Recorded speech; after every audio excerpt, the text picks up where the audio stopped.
कहानी की शुरुआत में हमें दिखाया जाता है कि कुछ लोग एलिजाबेथ स्पार्कल नाम का एक स्टार बना रहे हैं। असल में एलिजाबेथ एक बहुत ही खूबसूरत मॉडल है जो एक फिटनेस शो को होस्ट करती है। लोग एलिजाबेथ को इतना पसंद करते हैं कि इसके स्टार के पास आकर सेल्फीज बनाते हैं, लेकिन फिर वक्त के साथ साथ लोगों का इस स्टार से ध्यान हटता चला गया और ये स्टार टूट कर बिखर गया, जो ये साफ जाहिर कर रहा था कि लोगों का एलिजाबेथ स्पार्कल से इंटरेस्ट खत्म होता जा रहा है। सीन कट होता है और हमें एलिजाबेथ स्पार्कल को दिखाया जाता है जो एक वक्त अपनी जवानी के दिनों में बहुत ही खूबसूरत हुआ करती थी। हर जगह एलिजाबेथ के चर्चे थे, लेकिन अब वह बूढ़ी हो चुकी है और आज उसका 50वां जन्मदिन है। एलिजाबेथ अभी तक इसी शो को होस्ट करती है। शो की शूटिंग के बाद जब एलिजाबेथ वॉशरूम में जाने लगी तो उसे पता चला कि लेडीज वॉशरूम किसी वजह से बंद है, इसलिए वो मेल वॉशरूम में चली गई जहां पर शो का प्रोड्यूसर भी आ गया और ऐसे में एलिजाबेथ चुपके से एक बाथरूम में छिप जाती है। यहाँ प्रोड्यूसर फोन पर किसी से बात कर रहा था कि मुझे अपने शो के लिए एक नया चेहरा चाहिए। अब एलिजाबेथ पहले जैसी नहीं रही। जहां पहले एलिजाबेथ की वजह से उन्हें रेटिंग्स बहुत हाई मिलती थी, अब उनकी टीआरपीज गिरती जा रही हैं। कोई भी एलिजाबेथ को हमारे शो पर नहीं देखना चाहता। अब मैं और बर्दाश्त नहीं कर सकता। मुझे जल्द से जल्द एक यंग और खूबसूरत मॉडल चाहिए अपने शो के लिए। दूसरी तरफ बाथरूम में छिपी एलिजाबेथ ये सारी बातें सुन रही थी और ये सुनकर एलिजाबेथ बहुत मायूस हो जाती है। उसे अपनी जिस खूबसूरती पर घमंड था, आज वह घमंड टूट कर बिखर गया। वह गौर से अपने आप को शीशे में देखती रही जहां उसके चेहरे पर बहुत सारी झुर्रियां आ गई थीं। प्रोड्यूसर की बातें सुनकर उसे बहुत ज्यादा दुख होता है, लेकिन अब उसे एक दुख ये भी था कि अब उसे शो से निकाला जा रहा है। कुछ देर बाद एलिजाबेथ को प्रोड्यूसर एक होटल में बुलाता है जहां प्रोड्यूसर बताता है, देखो एलिजाबेथ, तुम जानती हो कि वक्त के साथ साथ लोगों को कुछ नया चाहिए होता है। जो तुम पहले थी वो बात अब तुम में नहीं रही, इसलिए मुझे भी अपने शो को चलाने के लिए किसी दूसरे मॉडल को लाना होगा। प्रोड्यूसर की बातों ने एलिजाबेथ को बुरी तरह तोड़ दिया था। वो होटल से निकलकर घर की तरफ जाने लगी, लेकिन ड्राइव करते हुए प्रोड्यूसर की बातें उसके दिमाग में चल रही थीं। थोड़ा आगे जाने के बाद वो देखती है कि उसका जो बड़ा सा बिलबोर्ड लगा हुआ था उसे भी फाड़कर हटाया जा रहा है। ये सब देखकर उसका रोड पर से ध्यान हट जाता है और सामने से आती हुई गाड़ी से उसका एक्सीडेंट हो जाता है। लकीली उस एक्सीडेंट में इसकी जान बच जाती है और इसे एक खरोंच भी नहीं आती। डॉक्टर उसे बताता है कि तुम्हारी सारी रिपोर्ट्स नॉर्मल है, लेकिन एलिजाबेथ खुश होने के बजाय फूट फूट कर रोने लगती है क्योंकि अब उसका करियर तबाह होने जा रहा था। डिस्चार्ज होने से पहले डॉक्टर एक बहुत ही खूबसूरत मेल नर्स को एलिजाबेथ की रीढ़ की हड्डी चेक करने को कहता है। डॉक्टर के जाने के बाद वो मेल नर्स एलिजाबेथ की रीढ़ की हड्डी को चेक करता है और कहता है कि तुम एक परफेक्ट कैंडिडेट हो, और फिर वो एलिजाबेथ को उसके कपड़े देता है। कपड़े देते वक्त एलिजाबेथ की नजर उस मेल नर्स के हाथ पर जाती है जिस पर एक अजीब तरह का काला निशान बना हुआ था। अब जैसे ही वो हॉस्पिटल से बाहर निकली तो उसे फील हुआ कि उसके पॉकेट में कुछ है। जब वह उसे बाहर निकाल कर देखती है तो उसे पता चलता है कि उस मेल नर्स ने उसके पॉकेट में एक नोट छोड़ा है। मैसेज में लिखा था कि इसने मेरी जिंदगी बदल दी, और उसी के साथ एक पेन ड्राइव भी थी जिस पे लिखा था द सब्सटेंस। घर पहुंचते ही एलिजाबेथ ने उस पेन ड्राइव को टीवी में लगाकर प्ले किया जिसमें द सब्सटेंस नाम के एक इंजेक्शन के बारे में इंफॉर्मेशन दी जा रही थी। ये सब्सटेंस एक जादुई इंजेक्शन था और ये इंजेक्शन किसी भी बूढ़े इंसान को उसका एक नया दूसरा जवान वर्जन दे सकता है। यानी इस इंजेक्शन को लगाने से उस इंसान की बॉडी से एक नया अलग इंसान निकलता है। जो होता तो वही पहले वाला इंसान है, लेकिन वह एक जवान और पहले से बहुत ही खूबसूरत होता है। लेकिन इस इंजेक्शन को यूज करने के बाद एक हफ्ता नई बॉडी एक्टिव रहेगी और एक हफ्ता पुरानी बॉडी। इस सब्सटेंस इंजेक्शन के साथ एक और भी फ्लूइड मिलने वाला था जो दोनों वर्जन यानी पुरानी बॉडी और नई बॉडी को एक साथ जोड़ के रखता है। लेकिन एक बात क्लियरली बताई जाती है कि वो दोनों एक ही हैं और वो दोनों अपनी असली रूप से भाग नहीं सकते। एलिजाबेथ को ये सब एक मजाक लगा, इसलिए उसने सब्सटेंस ड्राइव को एक झूठ समझकर डस्टबिन में फेंक दिया। उसके बाद एलिजाबेथ अपने टेंशन को दूर करने के लिए एक बार में जाती है जहाँ वो एक यंग कपल को देखकर जेलस फील करने लगती है कि इतने सारे लोगों में मुझे तो कोई बाव ही नहीं दे रहा। जिसके बाद वो गुस्से में घर आकर चीजों को यहाँ वहाँ फेंकने लग जाती है। जब वो खुद को शीशे में देखती है तो उसे खुद से ही घिन होने लगती है कि वो कितनी बूढ़ी हो गई है। वो अपनी फोटोज को देखकर सोचती है कि एक वक्त था जब एलिजा के पीछे हजारों लोग दीवाने थे, लेकिन अब उसे कोई फिल्म या शो में भी लेने को तैयार नहीं है। एलिजा अब किसी भी हाल में दोबारा से वो फेम हासिल करना चाहती है, इसलिए वो अपनी जिंदगी का सबसे बड़ा कदम लेते हुए एलिजा फैसला करती है कि वो खुद का एक नया वर्जन क्रिएट करेगी। उसके बाद एलिजा डस्टबिन से वही पेन ड्राइव निकालकर उस पर दिए गए फोन नंबर पर कॉल करती है और कंपनी वालों से कहती है कि मुझे वो सब्सटेंस ऑर्डर करना है। दूसरी तरफ जो कोई भी बात कर रहा था वो इससे ज्यादा बात नहीं करता, बस एलिजाबेथ से उसका एड्रेस पूछा और फिर उसने एलिजाबेथ को एक एड्रेस बताकर कॉल काट दी। अगली सुबह एलिजाबेथ न्यूज़पेपर पढ़ती है जहाँ पर उसे एक एड दिखी जो उसी की कंपनी ने लगाई थी जहाँ एलिजाबेथ काम करती थी। एड में लिखा हुआ था कि एलिजाबेथ को काम से निकाल दिया गया है और उसकी जगह अब कंपनी में एक नए मॉडल की जरूरत है, जिसे देखकर वो और भी ज्यादा उदास हो गई। तब वह देखती है कि कल रात जो उसने ऑर्डर दिया था वो पार्सल आ चुका है। जब वह उस एनवलेप को खोलती है तो उसमें एक कार्ड पर नंबर लिखा हुआ था। अब एलिजाबेथ बिना सोचे समझे कल रात को कॉल पर बताई गई एड्रेस पर जा पहुंचती है। ये एक बहुत ही सुनसान जगह थी जहां पर कोई भी नहीं था। वो आगे बढ़ते हुए सामने के शेल्टर के पास जाती है। अब उसे पार्सल में जो कार्ड मिला था उसी के जरिए वह शेल्टर का दरवाजा खोल लेती है और अंदर चली जाती है। अंदर जाकर उसे ढेर सारे लॉकर्स मिलते हैं। वह अपने कार्ड पर दिए गए नंबर वाले लॉकर को खोलती है जहां पर एक बॉक्स रखा हुआ था, जिसे लेकर सीधा वो अपने घर पर आ जाती है। घर आकर वो फौरन इस बॉक्स को खोलती है तो उसमें काफी सारी चीजें रखी गई थी। सबसे पहले एक एक्टिवेटर, स्टेबलाइजर और एक स्विच किट मिलता है और पेपर पर इस प्रोसीजर की पूरी जानकारी दी गई थी कि किस तरह से उसे यूज करना है, जिसे आप सब भी ध्यान से सुनिएगा। सबसे पहले एक्टिवेटर यूज करना होगा, जिसे यूज करने वाले इंसान की बॉडी से उसका एक नया वर्जन निकलेगा और पहली वाली बॉडी बेहोश रहेगी। ये एक्टिवेटर सिर्फ एक बार ही यूज किया जा सकता है। दूसरा ये कि उस इंसान को हर दिन खुद को स्टेबलाइज करना होगा, यानी बेहोश पड़ी दूसरी बॉडी के रीढ़ की हड्डी से उसे सब्सटेंस निकालकर अपनी बॉडी में इंजेक्ट करना होगा, जिससे जिंदा बॉडी नॉर्मली सर्वाइव कर पाएगी। और तीसरी बात ये कि उन्हें हर हफ्ते स्विच होना पड़ेगा, यानी एक हफ्ता नई बॉडी एक्टिव रहेगी और एक हफ्ता पुरानी बॉडी, और ये पार्ट उन्हें बिल्कुल भी स्किप नहीं करना है। इसके अलावा एलिजाबेथ को उस बॉक्स में कुछ लिक्विड फूड भी मिलते हैं जो उसे बेहोश पड़ी बॉडी में लगाना होगा, जिससे वह बॉडी 7 दिनों तक जिंदा रहेगी। उसके बाद एलिजाबेथ वॉशरूम में जाती है जहां वो काफी देर तक अपनी बॉडी को देखकर सोचती है कि उसे ये करना चाहिए या फिर नहीं। जब वह देखती है कि उसकी स्किन ढलने लगी है और चेहरे पर रिंकल्स आ चुके हैं, वो खुद को इस तरह से बूढ़ी होती नहीं देख सकती थी, इसलिए वो एक्टिवेटर को अपनी बॉडी में इंजेक्ट कर लेती है। इंजेक्शन लगाने के बाद वो खुद में चेंजिंग का इंतजार करती है, लेकिन उसे कुछ भी नहीं होता और ऐसे में एलिजाबेथ को लगता है कि शायद ये सब फेक था। लेकिन फिर कुछ देर बाद उसे बहुत ज्यादा दर्द होता है और वो दर्द इतना ज्यादा था कि वो नीचे गिर जाती है और तड़पने लगती है। तब हम देखते हैं कि उसकी आंखें फटने लगी, उसकी आंखों के आईबॉल्स डबल होने लगते हैं।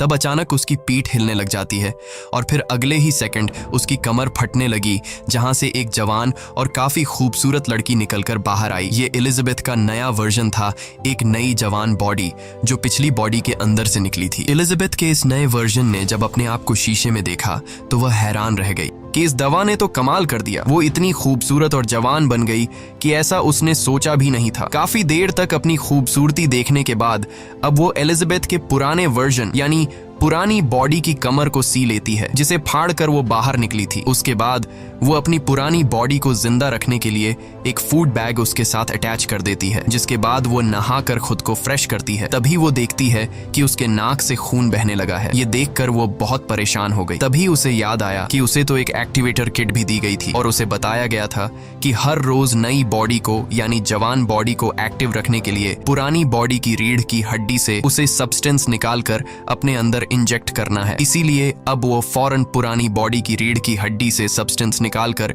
खुद में इंजेक्ट करती है और ये इंजेक्शन लगाने के बाद वो बिल्कुल नॉर्मल हो जाती है। इसके बाद वह तैयार होकर बाहर रोड पर निकल आती है, जहां पर मौजूद सभी लोगों का अट्रैक्शन वह खुद की तरफ खींच लेती है। इस वर्जन की खूबसूरती पहले से कई गुना ज्यादा थी। उसके बाद वो सीधा उस शो के ऑडिशन पर जाती है जहां से उसे निकाल दिया गया था। लेकिन अब एलिजा अपने पुराने लुक में नहीं बल्कि एक नए लुक के साथ थी। वहां एलिजा अपना नाम सू बताती है। सू की खूबसूरती देखकर सभी लोगों की आंखें खुली की खुली रह जाती हैं और प्रोड्यूसर ने भी सू को देखते ही फौरन सिलेक्ट कर लिया, क्योंकि सू इतनी खूबसूरत थी कि कोई उसे रिजेक्ट नहीं कर सकता था। इंटरव्यू में सिलेक्ट होने के बाद सो को याद आता है कि उसे तो हर हफ्ते अपनी बॉडी चेंज भी करनी है, जिसके लिए वह प्रोड्यूसर से झूठ बोलती है कि मेरी मॉम बीमार है और मुझे हर हफ्ते गांव जाना पड़ता है अपनी मॉम का ख्याल रखने के लिए। प्रोड्यूसर बिना सोचे समझे सू की शर्तें मान जाता है, क्योंकि वो सू को किसी भी कीमत पर खोना नहीं चाहता था और उसे पता था कि सू की खूबसूरती की वजह से उनकी शो की रेटिंग्स बहुत ज्यादा बढ़ने वाली है। बस फिर क्या, कुछ ही दिनों में सू काफी ज्यादा पॉपुलर हो जाती है और वो इस जॉब को बहुत एंजॉय कर रही थी। लोग उसके दीवाने हो चुके थे और लोग उसे ठीक वैसे ही पसंद करने लगे जैसे आज से कुछ साल पहले पहले लोग एलिजाबेथ को पसंद करते थे। देखते ही देखते ठीक उसके घर के सामने एक बड़े से बिलबोर्ड पर सो का पोस्टर लगाया जाता है। इसी तरह से 7 दिन पूरे हो जाते हैं, यानी अब अगले 7 दिनों के लिए पुरानी बॉडी एक्टिव रहेगी। सू यहाँ स्विच किट का यूज करती है। जैसे ही उनके ब्लड एक दूसरे के बॉडी में जाती है, हम एलिजा को मूव होते देखते हैं और अब सू बेहोशी की हालत में चली जाती है। बॉडी शिफ्ट करने के बाद एलिजाबेथ सू की बॉडी के साथ फूड अटैच करती है और फिर अपने शो पर जाती है जहां वो पहले काम करती थी। वहां प्रोड्यूसर उसे उसका सारा सामान लुटाता है और एक गिफ्ट देकर एलिजा से कहता है कि तुम्हें अब मॉडलिंग की जगह घर पर बैठकर खाना बनाना चाहिए। ये सुनकर एलिजाबेथ को बहुत बुरा लगता है। उसके बाद एलिजा घर वापस आती है और पूरा दिन घर बैठकर टीवी देखती है। अब अगला दिन आ जाता है और एलिजाबेथ को न्यूज़पेपर पढ़ते हुए एक एनवेल्प मिला जिस पर लिखा हुआ था कि उसकी नई किट आ चुकी है। उसके बाद वो किट लेने पहुंच जाती है और किट को लेकर वो सीधा घर आती है। एलिजा के पास अब कोई काम तो था नहीं, इसलिए वो पूरा हफ्ता टीवी देखकर गुजारती है। अब 7 दिन पूरे हो जाते हैं और एलिजा सू में बदल जाती है, यानी वो अपनी नई बॉडी को एक्टिव कर लेती है। अब इस नई बॉडी ने तो दुनिया के सारे मजे लेने थे। ऐसे में वो कभी घर पे होती तो कभी नहीं होती, इसलिए वो डर जाती है कि कहीं उसकी सच्चाई का राज खुल न जाए। अब सू फैसला करती है कि वो अपने घर की एक दीवार तोड़कर एलिजाबेथ की पुरानी बॉडी को वहां छुपाकर रखेगी। सू की दीवार में हथौड़ा मारने से इतना शोर हो रहा था कि उसका पड़ोसी गुस्से से लाल हो गया और जब पड़ोसी सू को डांटने के मूड में उसके पास आया तो सू को देखकर उसके गले में सांस अटक गई, क्योंकि सू जो थी इतनी खूबसूरत। वो सू को डांटने के बजाय उल्टा उससे कहने लगा कि अगर मेरी मदद चाहिए हो तो मुझे बुला लेना, मैं पास में ही रहता हूँ। सू उसे थैंक्स कहकर दरवाजा बंद कर देती है और फिर वो अंदर आई और काफी मेहनत के बाद वो एक सीक्रेट रूम बना लेती है जिसके अंदर उसने एलिजाबेथ की बॉडी छुपा कर रख दी और साथ में एलिजा के सभी फोटोज को भी इस सीक्रेट रूम में रख देती है। सू को अपनी इस नई बॉडी में बहुत मजा आ रहा था और वो खूब एंजॉय करती है। इसी एंजॉय में 7 दिन कैसे गुजर गए उसे पता ही नहीं चलता और वो भूल जाती है कि आज शिफ्टिंग का दिन है। उसकी पुरानी बॉडी यानी एलिजाबेथ की बॉडी का फूड भी आज खत्म होने वाला था। सू अपने एक दोस्त को घर भी लाती है। जब वो अपने दोस्त के साथ बातचीत में बिजी थी तब अचानक उसके नाक से खून आने लगता है। वो अपने दोस्त को गेस्ट रूम में बिठाकर खुद बाथरूम चली आती है। बाथरूम पहुंचकर उसके नाक से और ज्यादा खून बहने लगता है और पूरी बॉडी में बहुत तेज दर्द होने लगता है। अब जाकर उसे समझ आया कि आज तो बॉडी शिफ्ट करने का दिन है, लेकिन अब सू बॉडी कैसे शिफ्ट करती, क्योंकि दूसरी तरफ उसका दोस्त उसका इंतजार कर रहा था। इसलिए वह बॉडी शिफ्ट करने के बजाय एक और दिन एक्टिव रहने का फैसला करती है, जिसके लिए वो एलिजाबेथ की बॉडी से सब्सटेंस निकालकर अपनी बॉडी में इंजेक्ट कर लेती है, जिससे वो फौरन ठीक हो जाती है और वो अपने बॉयफ्रेंड के पास जाती है जो उससे कहता है कि वो अचानक और भी ज्यादा खूबसूरत हो गई है। खैर, इस तरह से दिन गुजर जाता है और अगली सुबह हम एलिजा को देखते हैं। जब वो शीशे में अपने आप को देख रही होती है तभी अचानक उसकी नजर अपनी उंगली पर जाती है जो बहुत ही बुरी तरह से सड़ गई थी। ऐसा लग रहा था कि जैसे ये उंगली किसी बहुत ही बूढ़े इंसान की हो और वो समझ जाती है कि ये सब सू ने उसकी बॉडी से एक्स्ट्रा सब्सटेंस निकाल कर किया है। अब वो परेशान होकर कंपनी को कॉल करती है और उन्हें ये सब बताती है। फोन वाला पर्सन कहता है कि इसका कोई सॉल्यूशन नहीं है। अगर एक बॉडी एक्स्ट्रा सब्सटेंस यूज करेगी तो उसका असर दूसरी बॉडी पर होगा, मतलब एलिजा की उंगली अब इस तरह से ही रहेगी और अगर आगे भी सू ने इस तरह की कोई गलती की तो फिर से एलिजा की बॉडी का कोई पार्ट सड़ सकता है। ये सुनकर एलिजा बहुत ज्यादा डर गई और लास्ट में उस फोन पर्सन ने बताया कि तुम 2 नहीं बल्कि 1 हो, इसलिए एक साथ मिलजुल कर रहो, तब जाकर तुम दोनों अपनी अपनी जिंदगी एंजॉय कर पाओगे। उसके बाद वो पर्सन कॉल काट देता है और एलिजा घर की साफ सफाई करने लगती है। तब उसकी नजर अचानक एलिजा के पोस्टर पर पड़ती है। एलिजा सू की यंग बॉडी को देखकर जेलस फील करती है और वो टीवी बंद कर देती है। घर में बैठे बैठे एलिजा बोर हो रही थी, इसलिए एक रेस्टोरेंट चली आती है जहाँ पर उसे एक बूढ़ा आदमी नजर आया जो एलिजा से अजीबोगरीब बातें करने लगा। तब एलिजा नोट करती है कि उसके हाथ पर बिल्कुल वैसा ही निशान है जैसा हॉस्पिटल में नर्स के हाथ पर उसने देखा था, यानी ये उस नर्स का असली रूप था। अब वो बूढ़ा आदमी एलिजा से कहता है कि हर बार स्विच करने पर तुम्हें लोनली फील होगा और अपने ही वर्जन को देखकर तुम्हें जेलस फील होगा। डर के मारे एलिजा वहां से जाने लगती है। तब वह बूढ़ा आदमी चिल्लाकर कहता है कि क्या तुम्हारे नए वर्जन ने तुम्हें खाना शुरू कर दिया है। एलिजा वहां से निकलकर घर पहुंच जाती है क्योंकि सू ने सच में उसे खाना शुरू कर दिया था जो उसकी उंगली पर साफ नजर आ रहा था। घर पहुंचकर वह अपने एक पुराने दोस्त को कॉल करती है। एलिजा अपने दोस्त को आज रात डिनर पर चलने के लिए बोलती है और एलिजा का दोस्त डिनर के लिए मान जाता है। एलिजा का ये दोस्त बचपन से एलिजा को पसंद करता है, लेकिन एलिजा उसे कई बार इग्नोर कर चुकी थी। आज जब एलिजा को कोई पूछने वाला नहीं बचा, अब जाकर वो उसके साथ रिलेशन में रहना चाहती है। शाम को एलिजा तैयार हो जाती है। उसने बहुत ही प्यारे कपड़े पहने और बिल्कुल सू जैसा यानी अपने नए वर्जन जैसा मेकअप किया। अच्छा खासा तैयार होने के बाद जैसे ही वो अपने दोस्त से मिलने के लिए घर से निकलने वाली होती है, तभी उसकी नजर उसके घर के सामने लगे सू के बिलबोर्ड पर पड़ती है। जब उसने खुद को सू के साथ कंपेयर किया तो उसका सारा कॉन्फिडेंस जीरो हो गया। इसलिए गुस्से में वह अपना सारा मेकअप खराब कर देती है और अपने दोस्त से मिलने का प्लान कैंसिल करके सोफे पर जाकर बैठ गई। तब उसका फ्रेंड बार बार उसे मैसेज करने लगा, लेकिन अब एलिजा में रिप्लाई की हिम्मत नहीं बची थी। डिप्रेशन के चलते वो ढेर सारा खाना खाकर सो जाती है। सीन कट होता है और हम अगले दिन सू को देखते हैं। यानी एलिजा ने 7 दिन एक्टिव रहने के बाद अपनी बॉडी को स्विच कर लिया था। सू अपना शो कर रही थी, जहां डांस करते हुए उसकी बॉडी में से एक अलग तरह की चीज निकल आती है। वो जल्दी से शूटिंग छोड़कर वॉशरूम में चली जाती है। वो उस चीज को अपने हाथों से मूव करके अपने नर्व्स तक लाती है और फिर उसे बाहर निकालती है, जिसे देखकर सू को पता चलता है कि यह तो एक चिकन लेग पीस है जो रात में एलिजा ने खाया था। लेकिन तभी सू की आंख खुल गई। असल में सू सपना देख रही थी। सुबह जब सू शो के लिए निकलती है तब वो देखती है कि एलिजा ने कल रात पूरा एक चिकन खा लिया था। वो समझ जाती है कि इसीलिए रात को मुझे चिकन का सपना आया था। अब सू एलिजा का कंप्लेंट करने के लिए कंपनी को कॉल करती है कि मैं पूरा हफ्ता काम करती हूँ और एलिजा बस दिन रात खाना टोसती रहती है। लेकिन वो दूसरा आदमी एक ही बात कहता है कि तुम दोनों एक ही हो और तुम्हें एक साथ मिलकर रहना होगा। इसके बाद सू अपनी शो के लिए चली गई, लेकिन वहां जाते ही वो यह देखकर घबरा गई क्योंकि शो के लोग शूटिंग का सामान पैक कर रहे थे और उन्होंने इसे बताया कि अब से ये शो नहीं चलेगा। सू को समझ नहीं आ रहा था कि ये सब क्या हो रहा है, इसलिए वो घबराकर प्रोड्यूसर के पास गई तो प्रोड्यूसर ने उससे कहा कि तुम अब यहाँ पर काम नहीं करोगी, बल्कि तुम हमारे नेटवर्क के सबसे बड़े शो में काम करोगी, क्योंकि तुम्हारी वजह से हमारे शो की रेटिंग्स बहुत ज्यादा बढ़ गई हैं। यह सुनकर सू के खुशी के मारे आंसू निकल आते हैं, लेकिन प्रोड्यूसर कहता है कि इसके लिए तुम्हें ट्रेनिंग के लिए किसी भी टाइम बुलाया जा सकता है। सू बिना कुछ सोचे समझे हाँ कर देती है। हालांकि यह शो उस दिन होने वाला था जब उसे अपनी बॉडी स्विच करके पुरानी बॉडी में जाना था। सू इस चीज की परवाह न करते हुए काफी दिन तक अपनी इस नए वर्जन में ही रहती है और इसे एक्टिव करने के लिए एलिजाबेथ यानी अपनी पुरानी बॉडी से स्टेबलाइजर निकालकर अपनी बॉडी में इंजेक्ट करती रहती है, जिसका असर एलिजाबेथ की पुरानी बॉडी पर हो रहा था। अब काफी दिन बाद जब सू ने अपने आप को स्विच किया तो हम देखते हैं इसकी रीढ़ की हड्डी से ज्यादा सीरम निकलने की वजह से इसकी आधी बॉडी बूढ़ी हो चुकी थी। यह देखकर एलिजा को सू पर बहुत ज्यादा गुस्सा आता है। एलिजा जल्दी से कंपनी को कॉल करती है और सू के इस करतूत के बारे में बताती है। कंपनी वाला पर्सन बताता है कि जो हो गया वो हो गया, अब इसे दोबारा ठीक नहीं किया जा सकता, लेकिन हाँ अगर तुम अब भी इसे रोकना चाहती हो तो रोक सकती हो और इसी हालत में तुम अपनी बाकी जिंदगी बिता सकती हो। ये सुनकर एलिजाबेथ उस कॉल पर्सन को मना करती है और फोन रख देती है। इसके बाद एलिजाबेथ को उस शो की तरफ से कॉल आई जो कि ये कॉल सू के लिए था। इसने फौरन दोबारा से अपनी बॉडी को स्विच कर लिया। बॉडी स्विच होने के बाद जब सू ने घर की हालत देखी तो पूरा घर बहुत ही बुरी हालत में था। ये देखकर सू बहुत ज्यादा गुस्सा हो जाती है और वह डिसाइड करती है कि अब वह दोबारा एलिजा के साथ स्विच ही नहीं करेगी। सू एलिजा की बॉडी से एक साथ पूरे 3 महीने का सब्सटेंस निकालकर अपनी बॉडी में इंजेक्ट कर लेती है। इसके बाद 3 महीने के बाद का सीन दिखाया जाता है जहां सू पूरे 3 महीने तक एक बार भी स्विच नहीं करके खूब मजे लेती है और अब न्यू ईयर ईव शो के लिए सिर्फ एक ही दिन बचा था। सू आज अपना एक नया बॉयफ्रेंड घर ले आई थी, तभी अचानक उसकी बॉडी में तकलीफ शुरू हो गई। वो समझ जाती है कि इसकी बॉडी में सब्सटेंस खत्म हो गया है,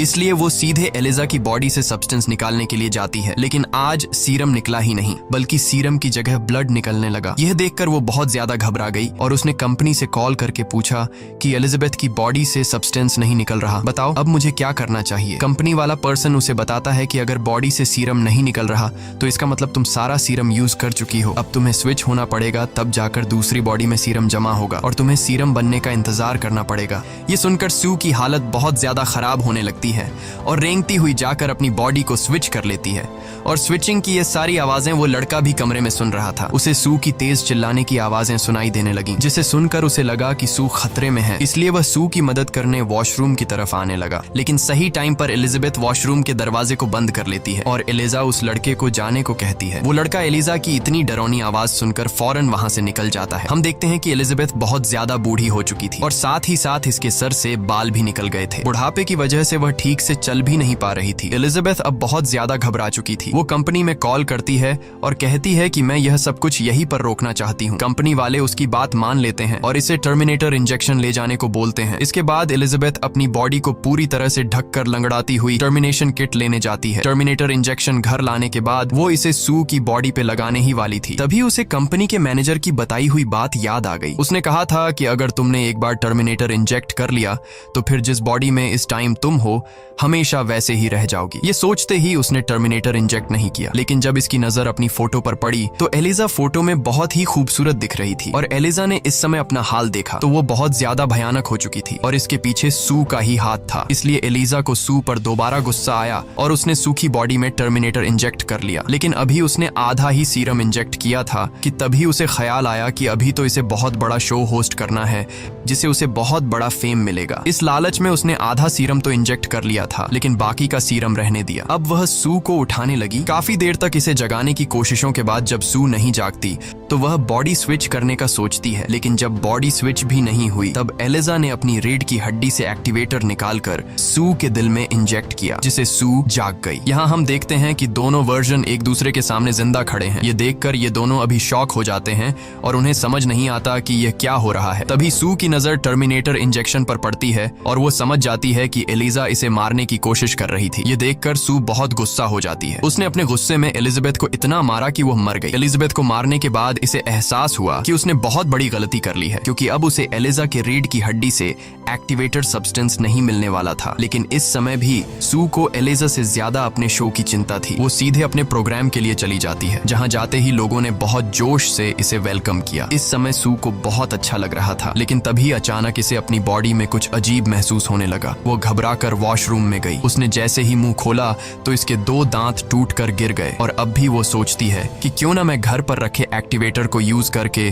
खुद का ही एक नया वर्जन तैयार करूं। इसके बाद वो फौरन घर की तरफ निकल पड़ी। लेकिन जब वो लिफ्ट में थी तभी उसका एक कान कट कर गिर गया। वो बुरी तरह घबरा गई। लेकिन तभी लिफ्ट में आदमी आया। उस आदमी के यहाँ खड़े रहने तक वह अपने आप को बिल्कुल भी घबराया हुआ नहीं दिखाती। उसने बिल्कुल ऐसे एक्टिंग की जैसे इसे कुछ भी नहीं हुआ हो। फिर जल्दी से वो अपने घर गई और एक्टिवेटर को ढूंढ लिया। कंपनी वालों ने शुरू में ही बता दिया था कि इस एक्टिवेटर को एक ही बार यूज किया जा सकता है और यह बात सू को पता थी। लेकिन वो फिर भी इस एक्टिवेटर को अपनी बॉडी में इंजेक्ट कर लेती है। तभी सू को बहुत ज्यादा पेन होने लगा। पहले की तरह उसकी बॉडी कमर से फटने लगी जिसमें से एक अजीब सा वर्जन निकला जो देखने में किसी भयानक क्रीचर जैसा था। ये एलिजा और सू का एक नया वर्जन था जिसके फ्रंट में एलिजा का फेस था और बैक में सू का। एलिजा अभी भी खुद को खूबसूरत समझ रही थी इसलिए वह अपने चेहरे पर खुद की फोटो लगाकर शो में चली गई। जैसे ही वह स्टेज पे माइक के पास पहुंची वहां जाकर इसके मुंह से फोटो गिर गई और सब इसका भयानक चेहरा देखकर डर गए। लोग इसे मॉन्स्टर कहकर दूर भागने लगे। अब यहाँ एक आदमी बेसबॉल के बैट से एलिजा के सिर पर वार करता है जिससे इसका सिर क्रैश हो जाता है और इसकी बॉडी से ब्लड निकलकर पूरे स्टूडियो में फैल जाता है। एलिजा की बॉडी रेंगते हुए सीधे अपने स्टार पर पहुंचती है जहां नीचे बिल्कुल एलिजाबेथ स्पार्कर का स्टार बना हुआ था। इस फिल्म की शॉर्टकट एक्सप्लेनेशन ये है कि हॉलीवुड और बॉलीवुड में फीमेल एक्ट्रेस की तब तक वैल्यू रहती है जब तक वो यंग हो। जैसे जैसे उनकी एज बढ़ती जाती है वैसे वैसे लोग उन्हें इग्नोर करने लगते हैं। इसी के साथ ये कहानी खत्म हो जाती है। अगर आपको यह वीडियो अच्छी लगी हो तो हमारे चैनल को सब्सक्राइब और वीडियो को लाइक जरूर कीजिए।